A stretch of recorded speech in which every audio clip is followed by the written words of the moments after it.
gusto nyo, ibenta nyo yan. Ay, nako. Pinanalinis, sabi mo daw, ibenta yun. Aray, si Quinta, hindi na 200 yun. Iwan ko. Besok hapon na ata. Anong ulamin natin?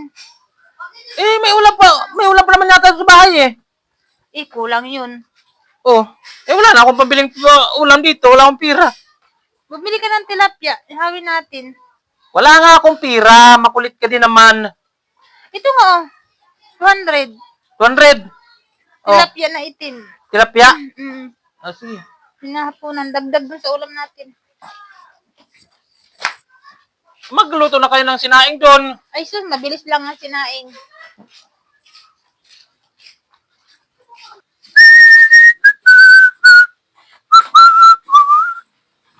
Apo na. Ang oras na. Oh, princess. Lutuin nyo. Tula tayong ulam ngayong hapon. Gagawin ko dito.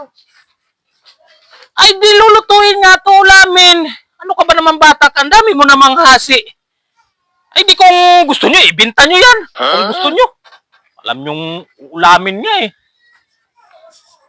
Inad, matutulog ako dito. Ano ba to si Papa? Bibili-biling isda. Tapos ipapabenta naman din ulit.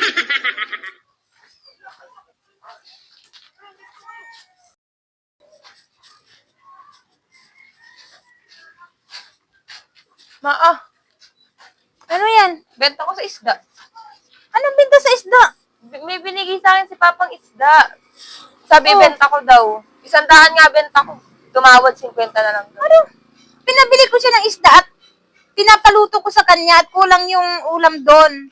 Sabi niya, ibenta ko daw eh. Ano ibenta? Ano ba yan si Baiso? Ano saan ba si Papa mo? Ano sa bahay? Natutulog ata. Kulang yung ulam doon. Ano, 50, 200 yung... Naman to si Baiso kung ano-anong ginagawa. Ba't mo bininta? Sabi niya, ibenta ko eh. Ano ibenta? Hindi yun ang ulamin natin ngayon. Kulang yung ulam doon. Anong ginagawa ni Papa mo? Natutulog ata. Naman tong taong to.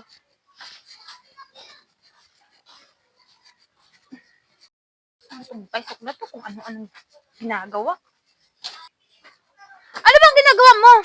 Hoy! Baisok! Ay naman to, di naman Ano? Ayan.